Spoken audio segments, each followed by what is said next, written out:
Field of 68 After Dark.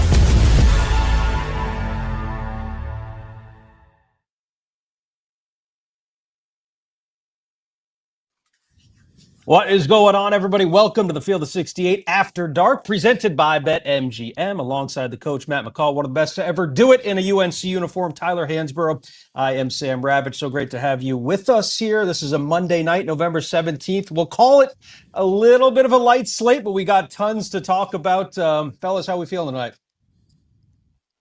Man, feeling great. It's Monday. It's college hoop season. I mean, what are you talking? Like, come on, let's go. Not even a question. I'm feeling great too. We had a great game, NC State VCU, so I enjoyed that one. Yeah. Let's get right into that. We'll keep it in the ACC. Start with that game. Just went final a couple minutes ago. Recently ranked number 25 NC State. New head coach Will Wade hung on late, 85-79 against a VCU team, guys, that's going to cause some problems in the A-10 this year. I want to get to them in just a little bit. Let's start on the winning side. Will Wade said in an article recently, hey, I'm not everybody's cup of tea, but if he keeps winning, everybody in Raleigh is going to be drinking that tea because this is a sleeping giant kind of program, McCall. What did you make of the progress that they've made in such an early time under Will Wade? Listen, you knew it was coming, right? The guy's won everywhere he's been. Everywhere he's been. I mean, look what he did at McNeese State and getting that team to 2 NCAA tournaments. He was the most sought-after coach in the country. And I even go back to when the whole process was going on last year when his team was in the NCAA tournament. He was blatantly honest, whereas a lot of coaches would sugarcoat it and say, no, I'm focused on my team. I'm not. Will Wade was who Will Wade is. Will Wade said, no, of course I'm talking to other schools. Of course I've been contacted by other schools. And I think that honesty is who he is as a coach, and I think that's why he has so much success as a coach, is he is who he is, and he does not try to hide anything. I mean, this team's for real. We were texting this morning when we got our rundown, and one of the things I put in the text before the polls came out today was like, hey, if they win this game, we need to talk about why NC State's not ranked.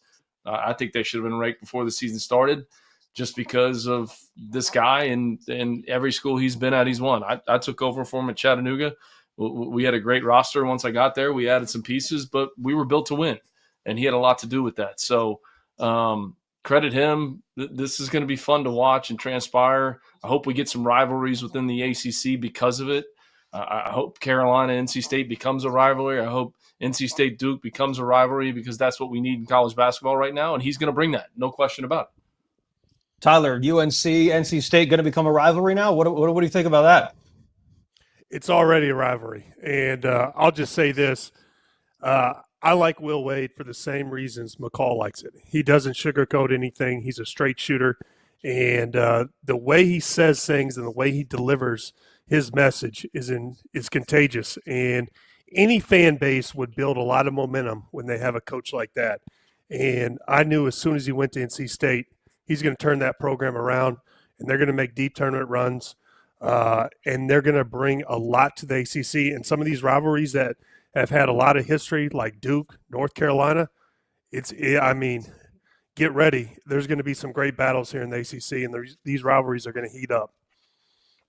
But I want to throw it back to Tyler, too. Like, how important is it for the league for NC State to be good? You know, because like when NC State's good and like even when you were playing, like when all three of those teams are clicking within that radius, I mean that's good for college basketball, no? No, absolutely. And I'll tell you this thing, just from a player and being in the area, NC State fan base, they've been delusional for a while. And now that they have a coach and they have a team, this thing's going to heat up. I mean, their fans are not the nicest, and they're going to bring it, and they're excited as they've ever been. Coming into this game, guys, the Wolfpack offense was literally one of the best in the country, albeit against three maybe lesser, opponents. They were averaging like 106 points in the first three games. Goes to show you maybe how tough like VCU is on the defensive side, but they still put up 85 points. What do we make X's and O's of what we saw against VCU tonight? McCall, we could start with you, and maybe a little touch on Darian Williams, who put up 28 tonight. Yeah, I mean, he was outstanding. Like the floor spacing was there. The three-point shooting was there. They knocked down 8 threes. They go 8 for 21, shoot 38% from the three-point line. They got to the foul line. That was the thing that was the most impressive to me. If you can get to the free throw line, you got a chance to win a lot of basketball games. You shot 33 free throws. Now, we don't need to dive into the officiating at all, because that would be a whole nother story and get me on a whole nother tangent. But if you're in the paint and you can get to the free throw line and you can get yourself to the free throw line, it opens up so many different things for you. And that's what this team can do. That's what they can do. The athleticism to get in there, to drive it in there. But Darian Williams, I mean, 28 points, a 9 for 15 shooting, 7 rebounds. I mean, he was a dominant force in this game, no question about it. So, anxious to see how they perform out in Maui. Not an easy trip, not an easy place to get to. They open up with Seton Hall out there, who's a tough team, an aggressive team, a defensive-minded team under Coach Holloway. So it'll be interesting to see how they respond. But this is a heck of a win. And credit Will Wade for scheduling the game. The story of his former boss calling him when he gets the job and say, hey, you want to play a home and home? And Will Wade saying, yeah, why not? Like going back to VCU next year? Like, you ever been in that environment? That's one of the best environments in college basketball. I don't care what anybody says. Like, it is one of the best environments. Sells out every single game. I don't care who's the coach. It doesn't matter. And he's got to go back to that place. And he doesn't. That's who he is. Doesn't bat an eye. Let's bring it. Bring it on. Let's go. Can't wait. Go ahead, Todd. Yeah, and I'll just say I was really impressed with VCU. This isn't just a mid-major team. This is a team, potential tournament team from just watching them tonight. Djokovic, they're big. He's unbelievable down low. He is a mismatch. And the way they move the ball and their up-tempo pace, this was an incredibly fun game to watch. And the one thing I will say about NC State is usually when I watch these games, I look at the record and I look at all these good statistics that they're putting up. And usually I question teams, are they going to be able to do this whenever, their schedule gets a little tougher? And I believe it. And the reason I believe it is because Will Wade brought in some winners. Darian Williams, Texas Tech. I mean, he has tournament experience. Kadari Copeland, who is a big-time player, obviously came over from McNeese with Will Wade, tournament experience. Then the Holloman kid, the point guard, he made every free throw down the stretch, really helped them big time. He's a proven player, Michigan State, tournament experience. He brought in some winners as well. So this was a good win for NC State, and I expect them to maintain this and also surprise a lot of people. I think the Paul McNeil kid, even though he didn't score tonight, he came in averaging 20, and I think he's a player that's played beyond expectations or kind of been one of those surprise players. He's a knockdown shooter from outside. You cannot leave him open. And in this high-pace pressure offense that NC State plays with, they're going to just disrupt a lot of people. My one question I have about NC State is their front court depth. After Lubin, will they have enough on the bench to really carry them and make a deep tournament run or sustain their play against some of the bigger teams in the ACC or, these non-conference tough games coming up? Fouls and turnovers for me, I think some of the biggest questions for NC State. We're going to talk, by the way, to Will Wade in just a second. He's going to hop on and join us, talk about the win over VCU. 25 fouls they committed against UNC Greensboro Friday night. Didn't quite reach that point tonight, but Van Allen Lubin picked up his first foul less than a minute into the game. Trey Holloman had one early on as well. Darian Williams had one, in the first 3 minutes, also got teed up. Then turned it over 17 times against VCU. I know you bring in a guy like Holloman to control the ball, control the pace, but he had 5 turnovers. I'll ask you, McCall, like, is this an offense where shot making and shot, choice is a question of yours as well? It feels like they went stagnant a little bit at the end there. But those 6 free throws were so crucial for Holloman. But is shot choice maybe a question that you have for this team? Yeah, I don't think when you watch them play, you're like they live and die by the three. Right? I think they're capable of making a ton of threes in a game, but you're not like this is a team that's going to shoot 44 threes. This is not Alabama where it is like they're going up and they're going up at a high rate. Like that's not what they do. I think their ability to get to the free throw line makes them a little bit different in terms of that. I don't worry about that. If I had a concern with NC State, my only concern would just be the depth. Are they deep enough to go deep into March? But I definitely don't think they're a team that's just this 3-point shooting team. And if they're not making threes, they can't find ways. I love the changing of defenses. He's going to press some. They went with some, 3/4 court press at times. They're going to pick up full court at times, man to man. So I think changing that and doing different things on the defensive end of the floor, they can win games in different ways. I really believe that. They can win them in different ways. This is not, hey, this team is a run and gun team that's going to shoot 44 threes, and if they're not making threes, I don't know if they have a chance. I don't believe that with this NC State team. I guess maybe like another question I would have too. We've seen some of these other ACC teams in action, whether it be Clemson early on. I know they picked up the loss, but Florida State looked like a much improved team as well. NC State has looked like an improved team. We saw Miami push Florida a little bit in that game. Tyler, when you look at this league as a whole, we know that they are improved. How big of a factor is the coaching in that, as well as the overall improvement of the league? Oh, it's huge. And the one thing I will say is the ACC is back this year. They took a lot of heat last year for being down or whatever. Listen, they are back. You talk about the coaching, Louisville, Pat Kelsey. You talk about a complete 180. He has that program rolling, and they are a force. So I will say coaching, adding Will Wade, adding to Pat Kelsey, I think that we've made some great coaching changes and additions to the league. So we are back, and I think it's going to be the best league in college basketball this year again, and I'm excited about it.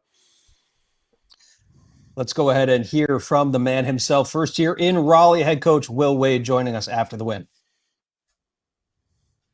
We're now welcoming the head coach of the NC State Wolfpack, Will Wade. Coach, appreciate the time after the win. VCU, very good program. I don't have to tell you anything about that. What were your biggest takeaways from your team's win tonight?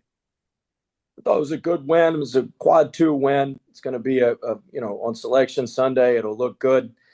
We got a lot of work to do. We knew that. We're still a work in progress. We're learning how to play together. There's a lot of things that we're still learning. But I was impressed with our rebounding. We still gave up 12 offensive rebounds. We gave up 4 of those in the first 4 minutes, and we cleaned that up a little bit. I didn't know if we'd be able to stand toe to toe with them on the glass, and we did a solid job there rebounding the ball. And so we got to get some things cleaned up with our turnovers. We did a good job driving the ball and drawing some fouls. Defensively, we were stepped behind on a couple different plays. But look, it's a good win. It's a great win over a great team and a great program. And we got a lot of work ahead of us here as we get ready for Maui.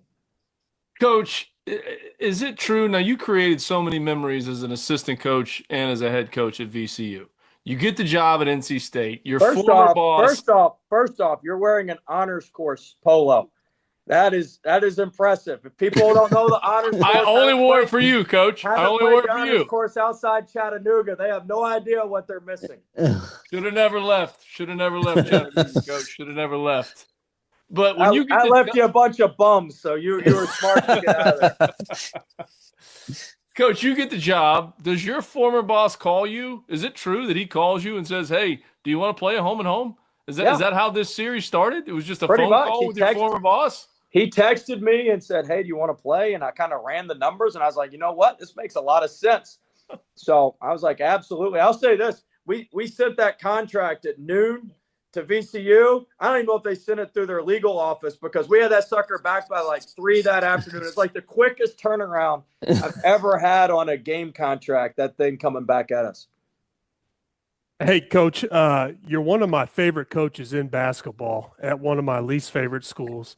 But I will say I really enjoyed watching you guys play, and in particular one player, Copeland, who only had 7 points tonight, but his impact on the game is huge in all different the way he impacts the game, especially defensive. Can you talk about what he does for this team in particular?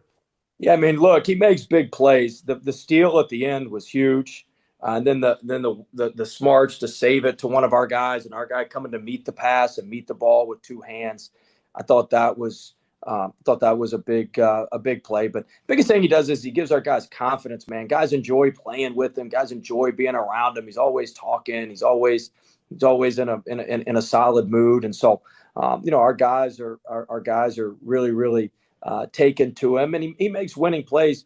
Unfortunately, he got in foul trouble tonight. He was the one guy we had who could get to the rim and had the best opportunity to finish.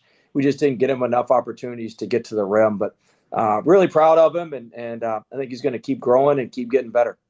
Coach, I'd be remiss if we didn't ask about Darian Williams, and we will. We'll get to him in a second. But another guy that contributed today without scoring was Paul McNeil Jr. I know he's a guy that you're really high on.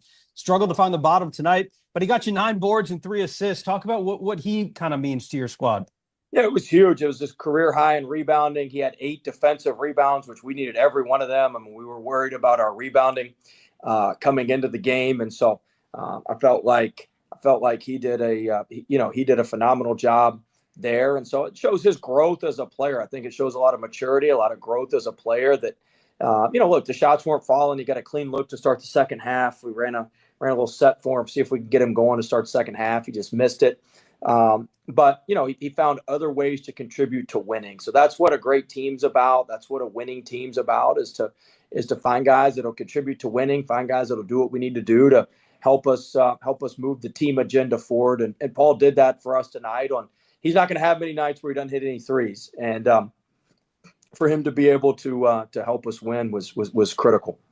Coach, what's the prep like now? Obviously big trip coming up next week, feast week. What's the prep like going into that? Yeah, we're going to take a couple days off. We need a little rest, a little recuperation, and then we're going to get back after it on Thursday, practice Friday morning, then we fly out there Friday afternoon. And so it's a pretty good little haul out there. I've been out. This will be my second time I've been out there. But look, we put it, the way I've always approached these tournaments, Coach, and maybe you were a little different, but I always felt like the first game's the hardest game to win. I feel like you got to put everything into the first game, and then if you can win that, you get the momentum and it starts rolling downhill a little bit. But I feel like, we got to put everything we got into this game with Seton Hall, a really good team, good program. They've got transfer guards, one who was with us at NC State, one who was at LSU. They got good bigs, good wings. Like they're going to be a good team. They're always tough. Coach Holloway does a great job. One of my former assistants, Rasheem Davis, is there. Like they do a great job, and so it's going to be a tough game for us. So we're going to put everything we got into preparing for Seton Hall, and then we'll play the tournament out. We'll play the tournament out for there. But the first one's always the most challenging. Coach, always appreciate your time. We'll let you get back to work, and obviously safe travels out there to Hawaii. I know those daily runs are going to be really nice out there when you can go out in Maui. Have a nice daily run for yourself. It'll be nice at the resort. I've been there once before, so it'll be nice. And really proud of Darian tonight, too. I think this is the most points he scored in his career in back-to-back games. So he had 32 and 28, I believe. So really, really proud of him. Good night for the Pack, and hopefully we can take this show on the road to Maui. We'll be watching, Coach. Safe travels. Thanks. Go Pack. It was so cool talking to Coach Will Wade there after the win. McCall, real quick, you touched upon it a little bit, but why is Will Wade the right fit for this program at the right time, you think? Well, I think the experiences that he's been through as a head coach, from starting his career at Chattanooga, then taking over the VCU job, then getting the LSU job and going through some adversity at LSU, and then losing his job and being out of it for a year, and then going to McNeese. Have you ever been to McNeese? Have you ever been there? I have not, no. Have you ever been to that? That's not the easiest place to go and the easiest place to win in Louisiana. I'm not trying to knock McNeese, but that's not the easiest place to go. And for him to do what he did there, he's prepared now for this opportunity. Going through adversity, losing your job, it only makes you better, and that's exactly where he is. And I got him winning the Maui. How about that statement? I got the Wolfpack winning the Maui. Book it. Look at the field. Who's better than them out in Maui right now? Who are you picking over them? I mean, Dagan's gonna have a word with you about Seton Hall, their first game there. But yeah, I mean, the field's great out there. Dagan can have any word he wants. Okay, they're gonna beat Seton Hall in the first round. Are they gonna be? Is Creighton gonna beat them? Is Arizona State gonna beat them? USC, I like their team. I like their length. I like their athleticism. I think NC State can win the Maui. There's my prediction. Write it down. We can add that into our overreaction Monday discussion there when we get to it. But let's go ahead and take a quick break. It is Monday, so that's where we get to overreact some of your overreactions as well as some of ours. We'll also preview the Champions Classic coming up tomorrow night. All of that and more on the other side of the break. Stick around. As you know by now, we have teamed up with BetMGM again this season. We'll be using BetMGM lines to make all of our picks, and we will have special offers for Field of 68 fans, including same-game parlays, best-in-class live betting, and daily odds boost. If you haven't signed up for BetMGM yet, use bonus code FIELD to get up to a $1,500 first bet offer on your first wager with BetMGM. Here's how it works. You download the BetMGM app. You sign up using bonus code FIELD. You deposit at least $10 and place your first wager on any game, and you receive up to $1,500 in bonus bets if your bet loses. Just make sure you use that bonus code FIELD when you sign up. Make this college basketball season one for the history books. Make it legendary. And don't forget, if you haven't signed up for BetMGM yet, use bonus code FIELD and get your $1,500 first bet offer today.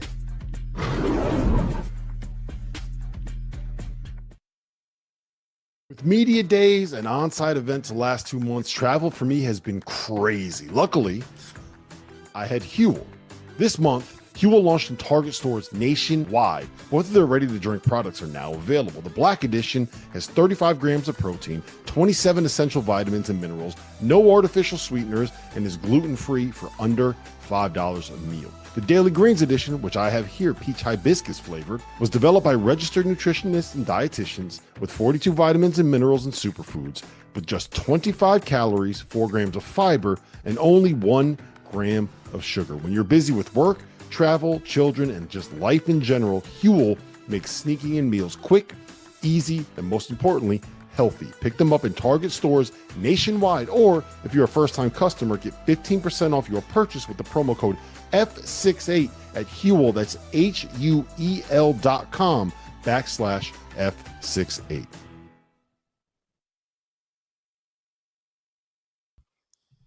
Welcome back to the Field of 68 After Dark, presented by BetMGM. Here with Matt McCall and Tyler Hansbrough. I'm Sam Ravech. Guys, we haven't even hit the Thanksgiving break yet, and we have some huge matchups pitting ranked teams against each other. We've got some data, not really enough to determine who's a contender and who's a pretender just yet, but why not? Let's just overreact to some things that we've seen so far, throw caution to the wind. And we've got some overreactions, or maybe not. We'll decide through our Field of 68 faithful. And we start with the Indiana Hoosiers. Hansbrough, I'll let you start here. Is this an overreaction or an accurate statement? Indiana might be a problem. Listen, this is an overreaction. Listen, a 4-0 start, that's good. I really like DeVries and what he's doing, what he's brought on board. But I will say, for Indiana basketball to be back, I think they're heading in the right direction. But they're going to do more than just a 4-0 start. I want to see how they do when Big Ten conference play starts, when they start playing a little bit tougher competition. And also, before we start saying Indiana is back and get this Indiana train rolling, I'd like to see a deep tournament run or two. I'd like to see him make some noise in the tournament before we officially say, hey, Indiana is back. McCall? Yeah, I'm with you. And I got a little excited in studio over the weekend when I started saying Georgetown was back. You know, I was getting fired up. Georgetown's back, because I think teams like Indiana, teams like Georgetown being good is good for college basketball. As a college basketball fan, it's good for the sport. And when you see Georgetown off to the start that they are, knocking off Maryland the way that they did, and then winning against Clemson this past weekend the way they did, you get excited. I mean, Indiana, beating Marquette the way that they did, you get excited. Mm-hmm. We'll see here They're not really going to get pushed. They got Louisville on December the 6th. That'll be really their next big test when you look at their schedule. But I love what he's done in the short term with his roster. I think DeVries is a ball coach. When you look at his resume and the things that he's done throughout his coaching career, the guy can coach ball. And Indiana now has shooting. They space the floor. It starts with his son. He set out last year, didn't play, but you go back to his career at Drake and how many threes he made. But this team, this is what Indiana's been starving for. A team that can actually shoot the basketball from the perimeter. It's been a long time since that's been the case. So I'm with Tyler, though. We can't overreact. We can't say they're back. Let's see where they're at in the Big Ten, because the Big Ten is absolutely loaded. I mean, loaded from top to bottom when you look at this league. So we'll see what they do against Louisville. They play the Cats as well, BBN. We'll see what they do in that game, and then Big Ten play. And can they get to a second weekend in the NCAA tournament? Can they get there? Because it's been a long time since that's happened. A long time. Yeah. To add some digits to your point there, McCall, since 2017, 2018 season, Indiana has ranked 319th nationally in three-pointers made per game. That trend, obviously, it's so crazy. And obviously not going to continue under Coach DeVries. It's one of the questions that he asked his players coming in. What's he shoot from three? But yeah, I mean, it's been a few years since Indiana's been a problem for others in the Big Ten. They have had problems themselves. So it would be a departure from the norm. For what it's worth, and I know it's incredibly early in the season to look at computer numbers, but again, to your point, McCall, Indiana ranked 22nd right now at KenPom. That is sixth best amongst the Big Ten schools. So that just shows you how deep this league is already, right? I mean, you're sitting at 22, you're thinking, all right, we're up there, maybe top three, top four. No, that's good for sixth in the Big Ten right now. Oof. I mean, Purdue, Illinois look terrific. I'm high on UCLA. I know they lost to Arizona. I'm high on them. I think that they're going to win a lot of games in the Big Ten. I mean, this league, I mean, Northwestern's look good. And everybody's counting them out too this season. Martinelli's back. I mean, that guy just goes out and gets 20 points every single night. Every single game he plays in, he gets 20 every single night. So, I mean, Michigan hasn't looked great, but they're still ranked in the top 5 in the country, top 6 in the country, So Michigan State, who's going to play in the Champions Classic tomorrow night, can't ever count them out. I mean, this league it's ridiculous. It's as good as it's ever been. We were so high on the SEC last year. I think I don't know if they'll have the historic run like the SEC did as last year, but this is going to be a lot of fun to watch to see where this one comes down.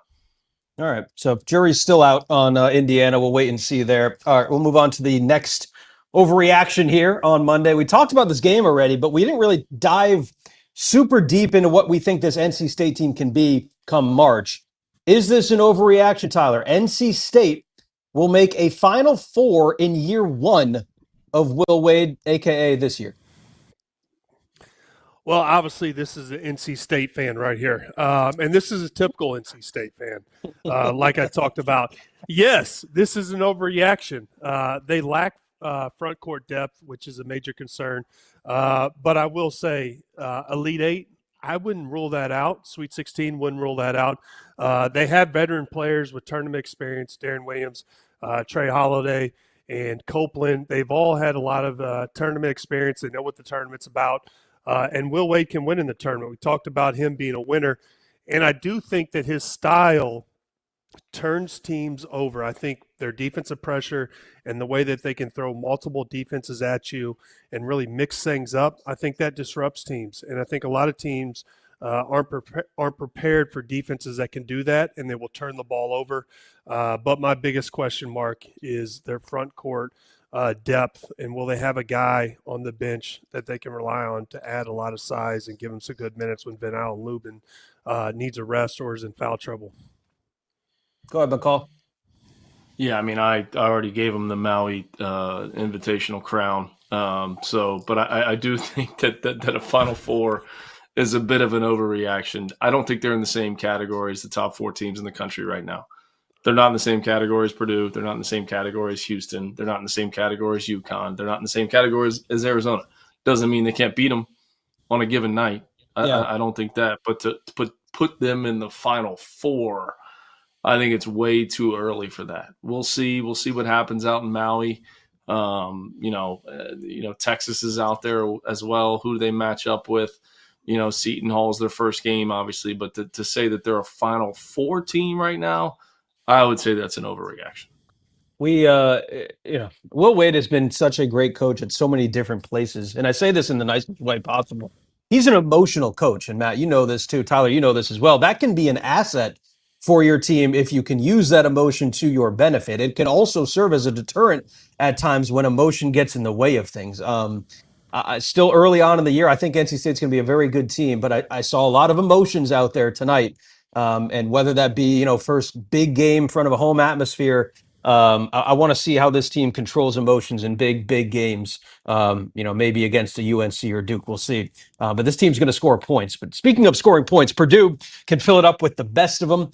We know that. But here is a statement, Matt. Proper reaction or overreaction based on what we have seen from the Boilermakers thus far. Purdue will finish the season as the best offense in the Ken Pom era. Oof. I mean, first of all, this has to be a Purdue fan too, right? I mean, the way that tweet was asked. I mean, the offensive efficiency. I mean, not the normal fans not asking that, right? They're not asking about offensive efficiency, OER as we like to call it. Like they're not asking about offensive efficiency rating. They're good. I think that's. Look, UConn's been good. Alabama, since Nate Oates has been there, has been one of the most efficient offenses in the entire country. Will this be the most efficient offense ever in the Ken Pom era? I think that's an overreaction. I think they can win the national championship. In fact, if I had my pick right now, I'm picking Purdue to win the national championship. So for the casual Purdue fan or for the diehard Purdue fan, there you go. That's my pick. But that offense is clicking. It's clicking on all cylinders, and it's clicking because of Braden Smith, because outside of the first game of the season, Fletcher Lawyer hasn't been, hasn't played well, hasn't played through the roof. Trey Kaufman-Wren's back, which benefits this offense, especially from just, controlling the backboard and the offensive backboard. I love Clough. I love what he brings to the table too, giving them a presence on the inside. But to say this is going to be the most efficient offense in the Ken Pom era, we're only, 4 games into the season? I think it's a little bit too early to say that. That's what Overreaction Monday is for, McCall. That's why we're here. But, the 2015 Wisconsin team was great, Tyler, right? Last year's Duke team, I think, holds the record for offensive efficiency in the Ken Pom era, north of 130. But what is this an overreaction, do you think? It's not an overreaction. Purdue has had a top 12 Ken Pom offense in 6 of the 8 last seasons. Well, I'll say this. I don't know what the hell this means, to be honest with you. I don't really follow the analytics all that much, and I don't know if we're going to hand out a trophy for offensive efficiency rating at the end of the year. That's right.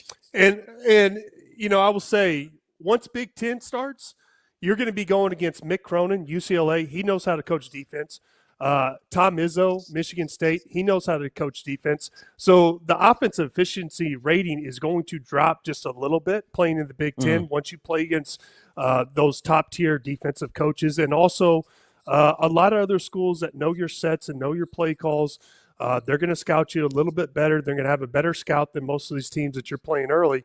But with that said, I love Braden Smith. Fletcher Lawyer is going to turn it around. I believe in him. He's a veteran player. Trey Kaufman-Wren, he's been around. He's doing big things.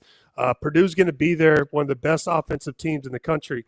But I don't know if they'll end up being – I don't know what it means to be the best offensive efficiency rating team ever by Ken Pom. I don't know if that gets you a trophy or not.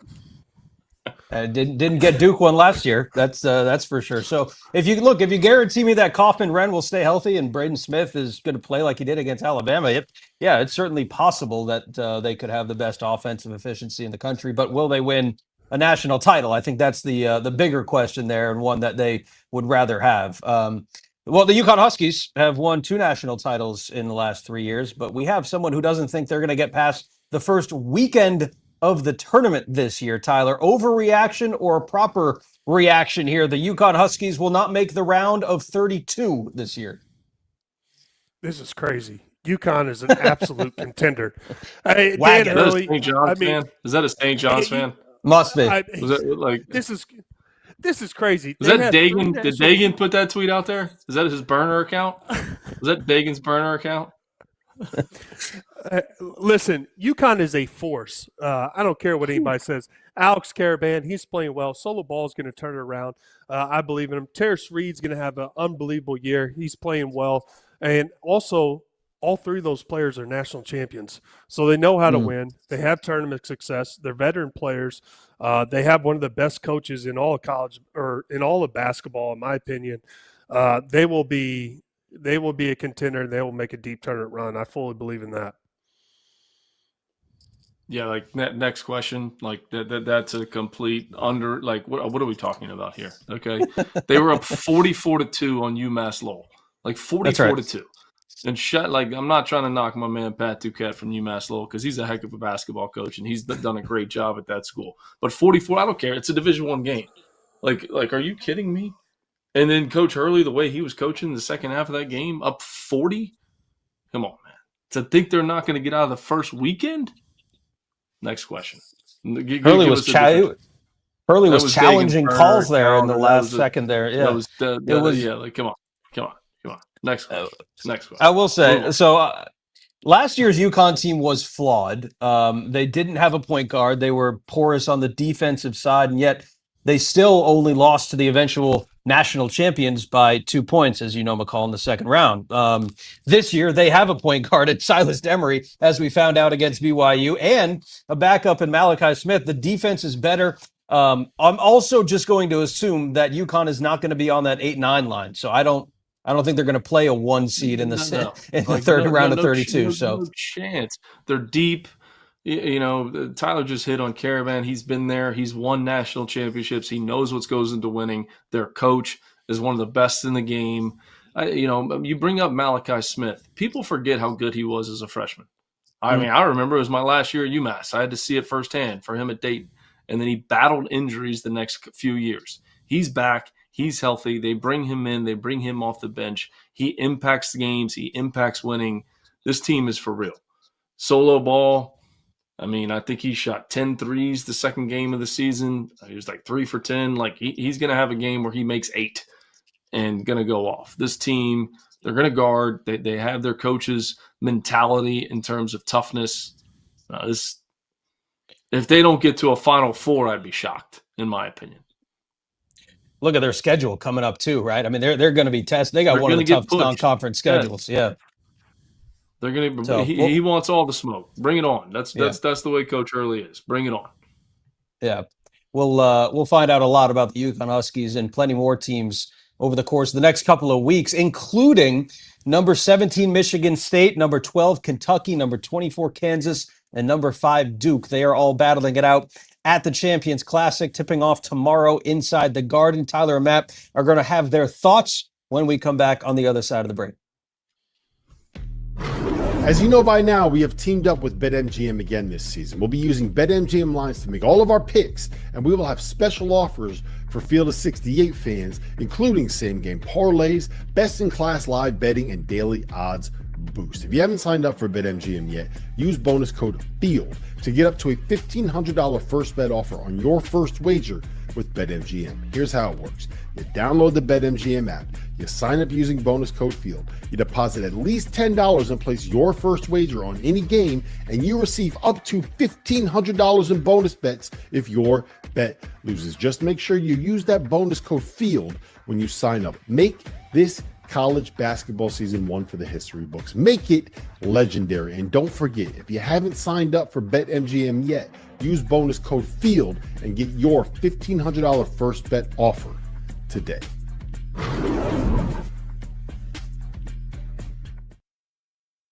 If you're not a member of the Field of 68's On3 community, make sure to go check us out. Get access to all of Jeff Goodman and Rob Doster's written content, including coaching carousel breakdowns, info on who is and isn't entering the transfer portal, insider recruiting information from none other than Joe Tipton, X's and O's analysis of all the teams in college basketball, and access to our message board community. A 7-day trial costs you $1. The Field of 68 on 3.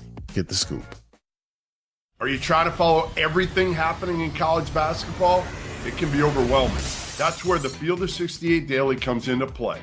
The Daily is your go-to source for recruiting news, game analysis, portal updates, and much, much more. For just $50 a year, you get access to the same information that your favorite coaching staff is subscribed to. Quality content can be hard to find in the college basketball space.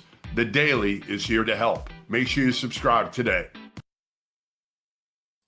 We are back on the Field of 68 After Dark. Matt McCall, Tyler Hansbrough, Sam Ravech here with you on an Overreaction Monday. This is not an overreaction. At least one of the teams playing in the Champions Classic tomorrow will be playing in the Final Four. Before we talk X's and O's, wanted to get your guys' thoughts on the timing of the Champions Classic here, McCall, because we talked a little bit about this during the opening week.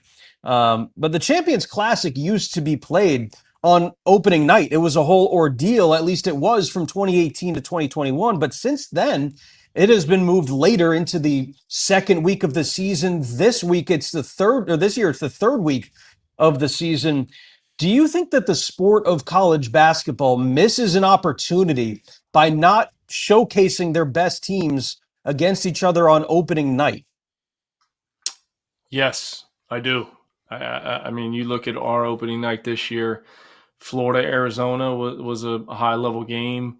BYU, Villanova was a high-level game, but we're trying to create buzz around our sport in the midst of college football, who continues to extend their playoff. The playoff continues to extend until the end of January, and all anybody wants to talk about is who's getting fired, what was their buyout, who's the next football coach.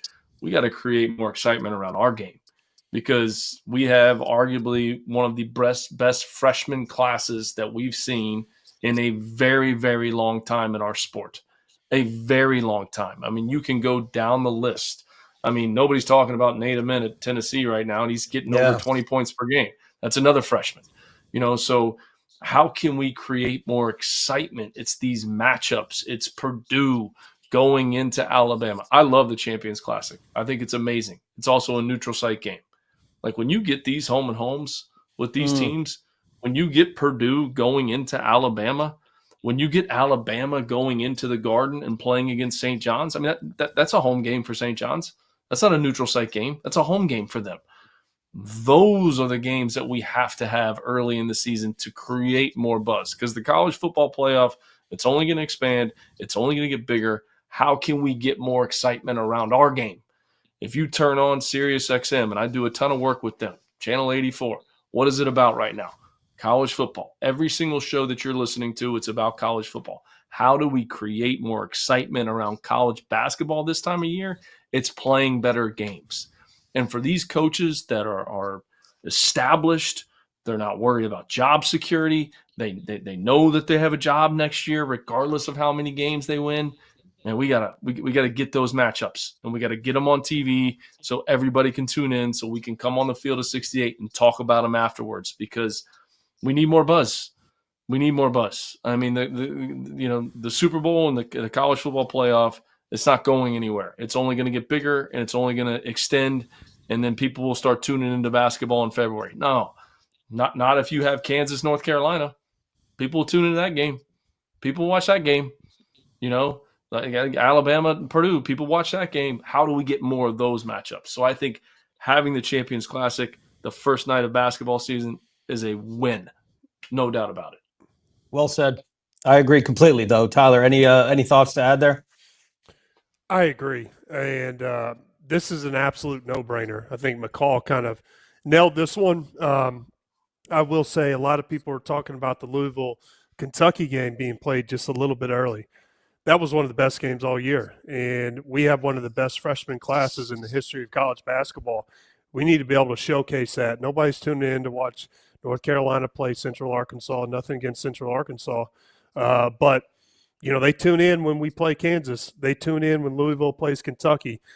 They tune in for these big-time games, and I think it's the best way to really start the season with the bang and really get fans excited. And I think we've kind of gotten used to teams just allowing to play just an easy schedule to begin the year. No, we need to get back to having some of these haymaker games, some of these big-time kickoff games to really bring a lot of excitement and advertise the product just a little bit better.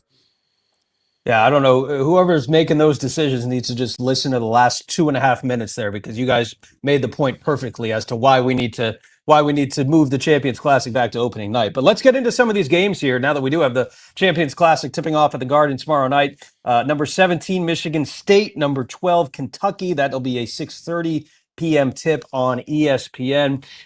Kentucky bounced back with a emphatic 47-point win over Eastern Illinois after the Louisville loss that Tyler, you just mentioned.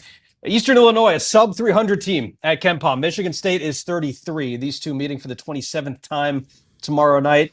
We all remember the last time I think they met was actually in the Champions Classic in 2022. Sparty came out on top 86-77 despite a 22-point and 18 rebound game from Oscar Tshiebwe. McCall, what are you going to be keeping an eye out for when these two go head-to-head tomorrow night? I mean, for starters, just Mark Pope's comments coming out of their last game, where it was a little bit of a head scratcher, just in terms of him still trying to figure out this team and the best way to coach this team and taking ownership, which I give him so much credit for, and taking ownership of being the head coach of this program. And that's what he's going to do, because that's the type of person he is. It's going to be, how do they respond to that would be my biggest question, because they didn't get pushed in their last game. They got punched in the mouth against Louisville. So how do they come out in this one? Can they play the game inspired? The one consistent for them has been, Aberdeen. He's played well. You're talking about a guy that won a national championship last year at Florida as a backup, and has, kind of been thrusted into a role of being the guy. He took 20 shots against Louisville, which I said on the Goodman Hummel McCall podcast, for Kentucky to reach their potential, he can't be taking 20 shots. There has to be way more balance on this roster. But let's call it like it is. Otega Owe has to be better. He has to play better. Mm-hmm. He has not played like the preseason SEC player of the year. He has not played like the player that we saw last season. We know that they're banged up. But he needs to come out and just get back to being who he is. Be a dog. Be the hardest playing guy on the floor. That's what's made him. That's what got him to being the preseason player of the year in the SEC. Was that just mentality, aggressive mentality on both ends of the floor? We haven't seen that. It's almost like he's struggling dealing with those expectations. He needs to flush all of that and just get back to being the hardest playing guy on the floor. So I'm watching him individually. Like how does he come out here in this game and not try to go out and prove something? No, just go out and play really, really hard, because that's what makes him a really good player. Go ahead, Tyler. Yeah, I like Michigan State for this one. And a big reason for that, I think Jackson Kohler's playing unbelievable. He's 14 points, 13 rebounds. That's what he's averaging right now. I think he's he's been dominating inside. I think Michigan State, their defense and the way they control the boards under a Tom Izzo team, I think that's going to really dictate this game. But Kentucky in particular, I'm a little worried about. Jalen Lowe, he's dealing with some injuries. Some of their players really haven't met some of the expectations that a lot of people place on them before the season started. I still think they're trying to figure themselves out and working through a little bit of finding their identity. But I like Michigan State for this. We know Coach Izzo likes to get into the half court, right? Likes to try and push and transition when he can. Mark Pope talked about I think this is a quote, uncharacteristically bad Kentucky's transition defense was against Louisville.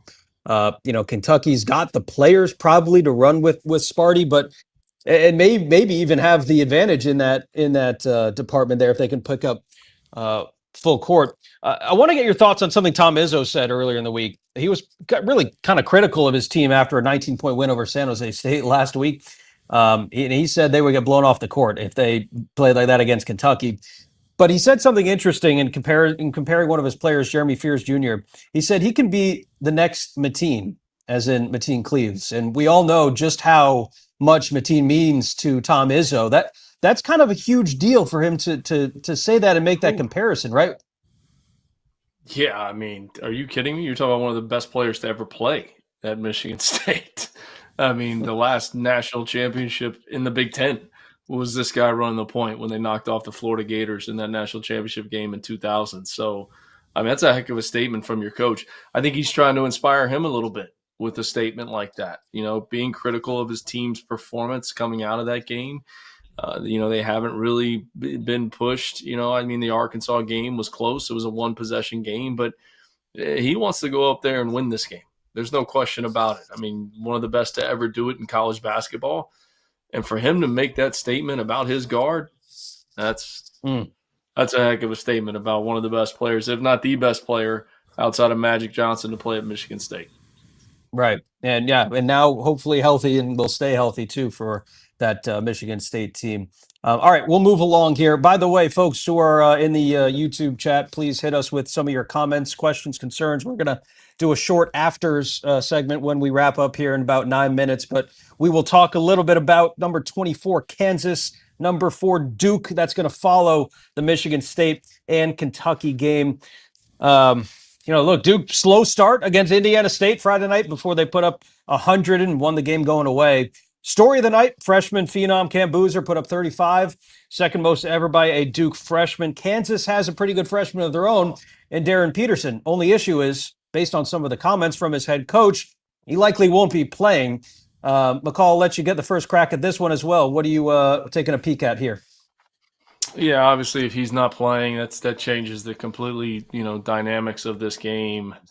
I know this is difficult for Tyler to talk about, just in terms of Duke, but this guy, Boozer, man, he's a winner. I mean, when you watch him play, he impacts the game in so many different ways. The ball doesn't hit his hands and stick. He advances it up the floor if he has an opportunity to advance it up the floor.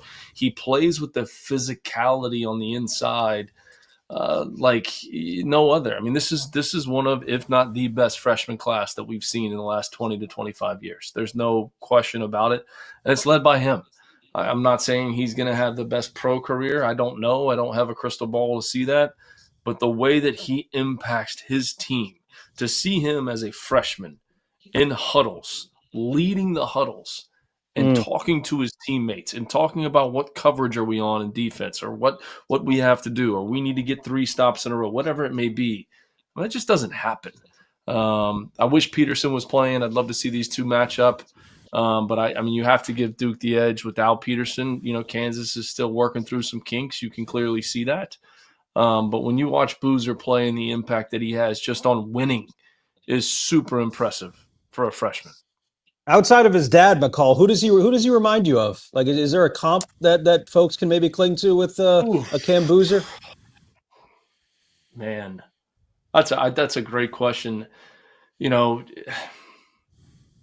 Because of how he puts it down at the spot that he's playing.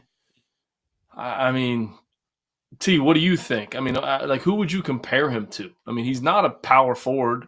I don't think he's a power forward. I think he's more of a small forward with how he puts it down on the floor. I'm not saying he's an elite level 3-point shooter, but he's just so physical, and the advance passes up the floor is what's so impressive to me on how he snaps it up there. If someone has an advantage up the floor, he does not try to just keep it himself like a lot of players of his caliber and magnitude and hype and everything would. He's unselfish. I mean, I don't know. I mean, comparing him to a guy, he's definitely not his father. His father was a back-to-the-basket front court. Yeah, right. He's not his dad. That's not him. Yeah, well, I played against his dad a lot, especially in the NBA.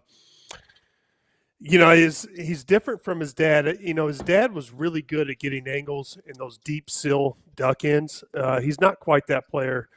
Paulo Banchero is similar a little bit. He's a little more inside. But I will say Boozer, I do think even though he's a small forward, power forward position is pretty much I mean, I'm not even sure that really exists anymore to the traditional concept of what people consider power forward. He's a small forward. He's a little more diverse. He's a little more inside of a player than Banchero, but still very strong around the rim. I think the most impressive thing is the way he controls his body and finishes through contact to me. And even though he's not the longest and lengthiest player, he's still able to find his angles and score over bigger defenders. But when we're talking specifically about this game, I'm worried about Kansas because without Peterson, I'm not sure they have a player that they can really go to when they need buckets. I still think they're trying to find their identity, and I saw it when they played UNC. The Debunga kid, he's very athletic. He can give you some good points and quality minutes, but still they're a little bit inconsistent as a team, and I think they're going to really struggle finding somebody that has the firepower or, relying on guys to score the basketball. They're going to have to really rely on their defense, and they're going to have to be very sound, and they're not going to have a lot of wiggle room mistake-wise to really compete against Duke. I think Duke has multiple players even outside of Boozer. You talk about Isaiah Evans. He's a guy that can get hot and light you up. Caleb Foster, he's a veteran guy that can come out there and get you some buckets. Duke has more than just Boozer, Cam Boozer. They have multiple guys that can get it going, whereas Kansas right now, I'm not sure they have one of those guys without Peterson playing. Yeah, he has so much on his shoulders, and that's I kind of took away from Bill Self's comments about it was like, yeah, sometimes we have to maybe hold the player back from himself, right? We would like to have him in March. We don't really need him in November right now. So we'll see what happens. But yeah, I'm with both of you guys. I think Duke probably has the advantage heading into this one at the Garden tomorrow night. All right, let's get to some of the toasts of the night. There was a couple of good games in action, but let's give a couple of toasts to who we thought maybe stood out across the world of college basketball tonight. Who wants to start? Anybody got a toast out there? You know what? I'm going to start, and I'm going to go to last night. Okay. My guy Josh Pastner going back to Memphis, winning the game the way his UNLV team did last night. I think he only did the field of 68 like 3 times maybe because it was way past his bedtime. Okay, but I was so happy for Coach. His family was at the game. When you go to a school for 7-8 years, whatever he was at Memphis, he leaves Memphis, he goes to Georgia Tech. He then joins this side of things and does TV for a couple of years and gets the opportunity at UNLV. I'm so happy for Coach Pastner. What a win. That was awesome. Coach, we'll toast you tonight as well. Cheers. Go ahead, Ty. You got anything? After you take a sip there for the toaster, Coach Pastner? I'm going to go with a Wolfpack guy, and, this is unheard of. Darren Williams, 2 big games, 28 points tonight. I think Will Wade said this is the most points he's had in a back-to-back games. So I'm going to give him some toast. I'm going to give him my toast and a little bit of love to the Wolfpacks. By the way, we're not giving free ads. Canada Dry, 0 sugar. Like, I could drink probably a full pack of those a day. That's how good those are. I'm a huge fan, Hansbrough. Good stuff. They're addicting. They really are. They really are.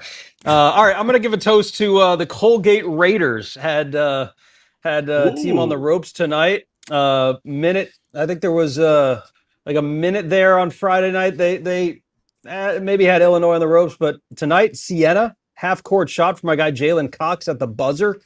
Banked it in, so congrats to Colgate, Coach Matt Langle there on picking up a really, really big win. So cheers to the Colgate Raiders. Always an interesting team to watch once they make the tournament, but we'll see. They take a lot of threes. All right.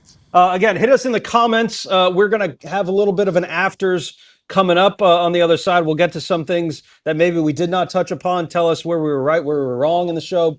We were talking a little golf, too, before we even came on, so maybe we'll hit some golf topics in the afters. I know Coach McCall's got an early tee time tomorrow morning as well, so stick around for some golf content on the other side of the break. This was the After Dark Field 68 presented by BetMGM. Stick around.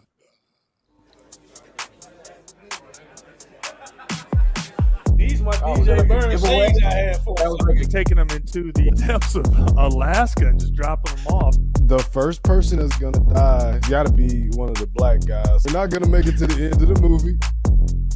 That's like asking somebody, do they want to get a prostate exam or a damn gunshot wound?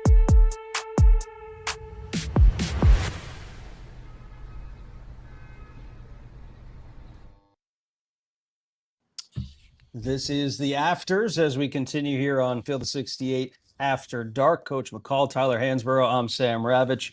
Coach, what are we shooting tomorrow? I'm not playing. We going tomorrow. low? No, tomorrow. I thought you were playing tomorrow. Big day. No, I'm supposed to play on Wednesday. Tomorrow we got a big day. We got a dentist appointment for my 4-year-old. We're not really looking forward to that. So we gotta make sure that he's got those teeth taken care of. But no, we'll be ready. Maybe get to the range, get loose. Get a couple swings in. We'll be all right. We'll be ready to go. Yeah, we'll be ready to go. I'm just trying to figure out how many strokes I'm getting from Hansbrough when me and him tee it up. And I know one course me and him are not playing, Tobacco Road. We're not going there. I will never go back to that course. And listen, if we're playing, if you know me, if you've ever played golf with me, I always get the strokes. I never give strokes. So I always get the maximum strokes whenever I play. Take the strokes when you can get them. Tobacco Road. I know the most gimmicky golf course ever. We're not going there. Okay. After this, they won't have you there. All right, Dagan, what do we have in the Afters? We got any comments? While they filter in, I do want to talk about one team that won like 72 points today. That's the Gonzaga Bulldogs. We don't got to talk about the game itself, but just your thoughts on the Bulldogs as a whole. Safe to say last year was an anomaly after making the Sweet 16 9 years in a row for Gonzaga. And this is a Final Four team. There's no question about it. Yeah, do you want to break down their offense from tonight and see how they won by 72? Their floor spacing, like how they executed ball screens? No, I mean this team is for real. I mean, as long as Mark Few is still there, it doesn't matter. Yeah, it does not matter. I mean, they just keep bringing them in. It's like this revolving door. Seniors graduate, somebody leaves. Here comes the next guy. Here comes the next guy, and we're going to go out and win 28 games. Braden Huff has been great. I mean, the whole team. I mean, when you look at the balance and the depth that this team has, it's impressive. It really is. I mean, and as long as that guy's continuing to coach and wants to be there, you can't count it. Book them in the second weekend. I don't care. Book them. They'll be there. Might as well write it down right now. Fill out your bracket and put them in there. Wow. You in on the Zags, Tyler, as well? Yeah, I'm with McCall on this one. Last time I was on, we talked about their defense, and tonight they dropped 122. So we can talk about their offense because Gonzaga's always been known for their offense.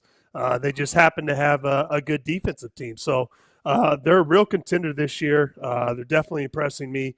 The big Graham Ike, probably said his last name wrong. He's been a force. I really like him. But, yeah, Gonzaga is a real deal.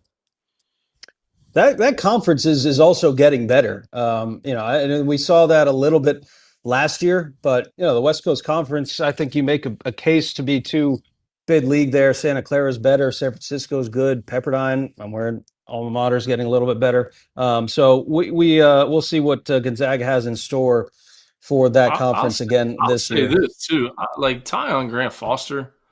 I mean, you want to talk about a talent and a college basketball journeyman with the things that he's been through in his career. The shot selection that his ability to take and make difficult shots at his size. He's a different dimension to that team. He is a different dimension. You look back at his film at Grand Canyon, what he was able to do there. I mean, this is a guy that was at Kansas. He's been through, a lot of different things in his college basketball career. I mean, this dude is a talent that changes the dynamic of their team. And Mark Few's the perfect coach to coach him. Yeah. So Gonzaga's a wagon this year. Once again, team to be reckoned with throughout the course of the season. So that's the Zags. Dagan, what else we got in the Afters? Yeah, we have Master C wants to know thoughts on Purdue ending the Big Ten's championship drought this year. Obviously, we talked about them a little bit earlier in the show. Yeah, I mean, my pick to win it all right now. I mean, that's you look what everyone was like, oh, what's wrong with Purdue? What's wrong with Purdue? Why'd they struggle against Oakland? Well, first of all, they didn't have Trey Kaufman-Renn. He goes out against Alabama and gets 15 rebounds. Braden Smith's the best point guard in the country. And Fletcher Loyer, we know, can go for 30 in a game. They're older. They've been with that program. This is not a new team. They're a veteran team that's been together, that embodies everything that their coach wants to be about. And when you watch Matt Painter and how he coaches, and that game the other night against Alabama when the crowd was getting into the game, he's got that calm demeanor on the sidelines, and his team plays the exact same way. So do I think they win it all? I think that they're my pick right now. Obviously, in the NCAA tournament, you got to get a little bit lucky. You got to get a little bit fortunate. You got to win a one-possession game here or there, unless you're UConn from 2 years ago. But, yeah, I think they could end the drought. I think there's multiple teams in the Big Ten that could end the drought, but I think Purdue's got to be the favorite.